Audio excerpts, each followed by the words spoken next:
Hi friends, அனைவருக்கும் வணக்கம். Friends, இன்றைக்கி டெஸ்ட்டுன்னு பார்த்தீங்கன்னா 6ஆம் வகுப்பு புதிய சமச்சீர் புத்தகம், தமிழ் புத்தகம், அதில் இருக்கிற 9வது இயல் பகுதியிலேருந்து இன்றைக்கி தேர்வு. இந்த பகுதியிலிருந்து மொத்தம் 30 கேள்வியை நான் கொண்டு வந்திருக்கேன். லைன் பை லைன் கொஷின் கொண்டு வந்திருக்கேன். நீங்கள் அட்டன் பண்ணி பாருங்கள். அட்டன் பண்ணி முடிச்சுட்டு உங்களுடைய ஸ்கோர் என்னங்கிறத மறக்காமல் கமெண்ட்டில் போட்டுவிடுங்க. ஃப்ரெண்ட்ஸ், நாளைக்கு டெஸ்ட்டுன்னு பார்த்தீங்கன்னா 7ஆம் வகுப்பு தமிழ் புத்தகம் இயல் 1 பகுதியிலேருந்து டெஸ்ட் நடக்கும். நன்றாக படித்துட்டு வந்துடுங்கள். சரி, ஓகே, இன்றைய டெஸ்ட்டுக்குள்ளே போகலாமா? எல்லோரும் தயாராக இருக்கீங்களா? ஃபஸ்ட்டு நம்ம பார்க்க போகிற டாபிக் ஆசிய ஜோதி. ஃபஸ்ட்டு நான் பாருங்கள், புத்தரின் வரலாற்றை கூறும் நூல் எது? புத்தரின் வரலாற்றை கூறும் நூல் ஆசிய ஜோதி என்பது சரி. ஆசிய ஜோதி. அடுத்த வினா பாருங்கள், லைட் ஆஃப் ஆசியா என்ற நூலின் ஆசிரியர் யார்? லைட் ஆஃப் ஆசியா என்ற நூலின் ஆசிரியர் யார்? இதற்கான விடை எட்வின் அர்னால்டு என்பது சரி. Edwin Arnold.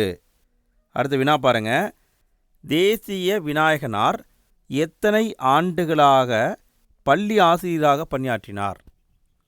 கவிமணி தேசிக விநாயகனார் எத்தனை ஆண்டுகள் பள்ளி ஆசிரியராக பணியாற்றினார்னு கேட்டிருக்காங்க. விடை 36 ஆண்டுகள் ஆசிரியராக பணியாற்றியிருப்பார். 36 ஆண்டுகள். அடுத்து வினா பாருங்க, தேசிக விநாயகனார் வாழ்ந்த நூற்றாண்டு எது? எந்த நூற்றாண்டை சார்ந்தவர்னு கேட்டிருக்காங்க. விடை 20வது நூற்றாண்டை சார்ந்தவர். 20ஆம் நூற்றாண்டு. அடுத்து வினா பாருங்க, தேசிக விநாயகனாரின் சிறப்பு பெயர் என்ன? தேசிக விநாயகனாரின் சிறப்பு பெயர் கவிமணி அப்படின்னு சொல்லுவாங்க. இவர் நாஞ்சில் நாட்டு கவிஞர். இதை கூட தேர்வில் கேட்டிருக்காங்க. எந்த நாட்டு கவிஞர்னு கேட்டிருக்காங்க. நாஞ்சில் நாட்டு கவிஞர். அடுத்த வினா பாருங்க, அஞ்சினர் இதிலிருந்து வேர்ச்சொல் அறிக. அஞ்சினர் இதிலிருந்து வேர்ச்சொல் கண்டுபிடிக்கணும். விடை அஞ்சு என்பது கரெக்டு. அடுத்த வினா பாருங்க, நீல் நிலம் இலக்கண குறிப்பு தருக. நீல் நிலம் இலக்கண குறிப்பு தருக. இதற்கான விடை நீல் நிலம் என்பது பண்புத்தொகை. நீல் நிலம் என்பது பண்புத்தொகை. அடுத்த வினா பாருங்க, பொருத்துக. சொல்லையும் அதுக்கான பொருளையும் பொருத்தணும். விடை மெய் என்றால் உண்மை, மாறி என்றால் மலை, பூதளம் என்றால் பூமி, கும்பி என்றால் வயிறு. அடுத்த வினா பாருங்க, புத்தரின் வரலாற்றை கூறும் நூல் என்ன? புத்தரின் வரலாற்றை கூறும் நூல் ஆசிய ஜோதி. அடுத்த வினா பாருங்க, நேர்மையான வாழ்வை வாழ்பவர் யார்? இதெல்லாம் பார்த்தீங்கன்னா புக் பேக் கொஷினுங்க. நேர்மையான வாழ்வை வாழ்பவர் எல்லா உயிர்களிடத்தும் இரக்கம் கொண்டவர். அடுத்த வினா பாருங்க, ஒருவர் செய்யக்கூடாதது என்ன? ஒருவர் செய்யக்கூடாதது தீவினை, தீய செயல்களை செய்யக்கூடாது. அடுத்த வினா பாருங்க, எளிதாகும் என்னும் சொல்லை பிரித்து எழுத கிடைப்பது. எளிதாகும் என்ற சொல்லை பிரித்து எழுத கிடைப்பது எளிது கூட்டல் ஆகும் என்பது சரி. எளிது கூட்டல் ஆகும். அடுத்த வினா பாருங்க, பாலையெல்லாம் என்னும் சொல்லை பிரித்து எழுத கிடைப்பது. பாலையெல்லாம் என்ற சொல்லை பிரித்து எழுத கிடைப்பது பாலை கூட்டல் எல்லாம் என்பது சரி. அடுத்த வினா பாருங்க, இனிமை கூட்டல் உயிர் என்பதனை சேர்த்து எழுத கிடைக்கும் சொல். இனிமை கூட்டல் உயிர் என்பதை சேர்த்து எழுத கிடைக்கும் சொல் இன்னுயிர் என்பது சரி. இன்னுயிர். அடுத்த வினா பாருங்க, மலை கூட்டல் எலாம் என்பதனை சேர்த்து எழுத கிடைக்கும் சொல்.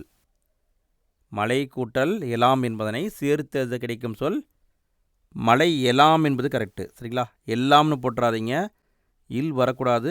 மலை எலாம் அப்படிங்கிறது தான் கரெக்டு.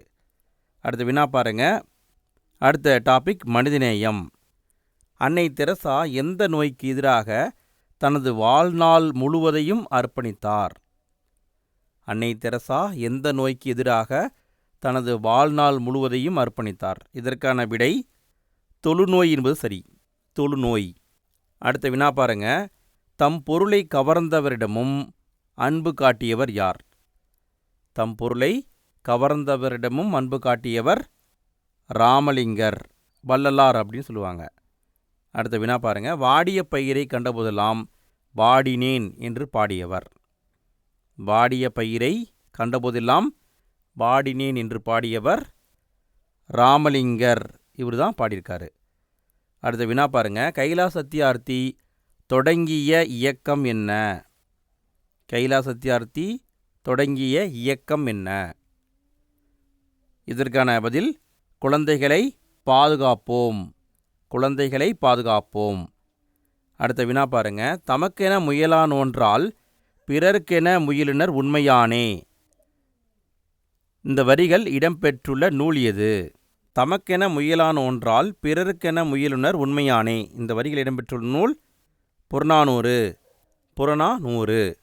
அடுத்த வினா பாருங்க. வாழ்க்கை என்பது நீ சாகும் வரை அல்ல, மற்றவர் மனதில் நீ வாழும் வரை என்றவர் யார்?